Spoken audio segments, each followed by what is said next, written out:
Hey everybody, this is Tali Berman, and we are at step 4, strategy 4 in the Autism and Puberty series, a topic that needs to be talked about more, a topic that parents really are eager to learn more about and are quite surprised when their child starts turning 11, 12, 13 and they see their kid being suddenly moody, irritable, resistant, oppositional, right? And what I'm here to remind you is these are all very natural things, natural responses. This is what all kids go through at this age. And so when you see it in your child on the autism spectrum, you could recognize that.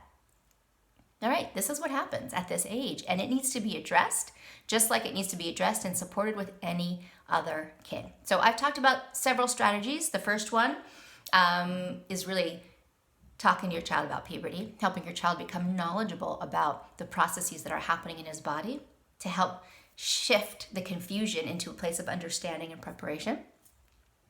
Step 2 was exercise, and using exercise as a way to both balance hormones and release stress and anxiety and gain control over your body.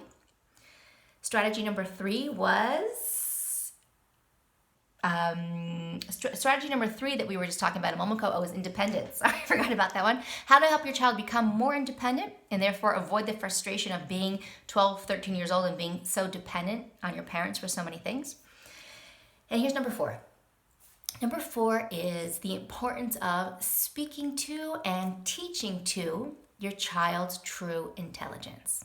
Speaking to and teaching to your child's true intelligence. Now, this is something I've always talked about that I think is critical, but then there also is a certain point that kids get to around this age, around puberty, where it's more important than ever, sort of a critical point where if we are not speaking and teaching to their true intelligence, they kind of can't handle it anymore. They're 12, 13 years old, and people might still be talking to them like a baby or still teaching them baby type materials. So, and this is where many children just have sort of a breaking point around that. So if you're not already totally speaking to your child's intelligence, meaning speaking to your child the way you would speak to any other kid that age, teaching your child peer material, the same kind of material that his or her peers might be learning, using textbooks of that kind of material.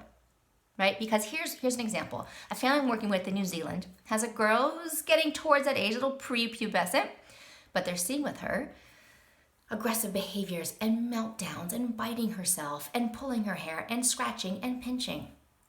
And of all the strategies we've talked about, the mom has reported a huge decrease in these behaviors. And she said the thing that's made the biggest impact has been the way that they talk to their daughter now.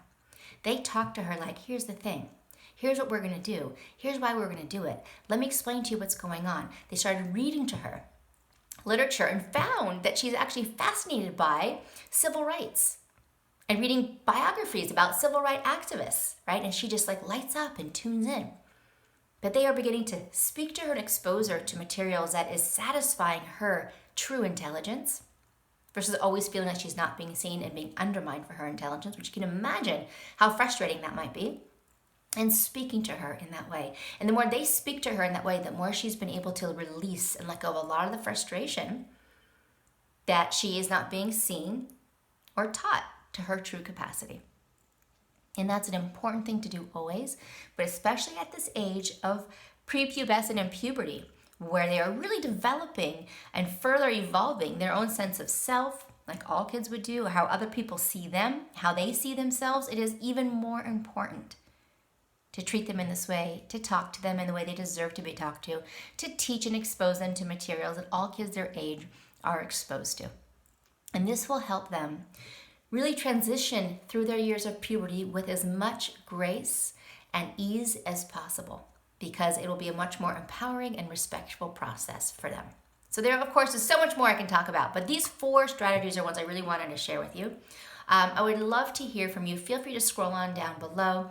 Let me know your thoughts, what you're taking away from this video, and what you have found to be helpful with your child who is either nearing puberty or in puberty right now, to help your child transition through this exciting and can be challenging time in their lives.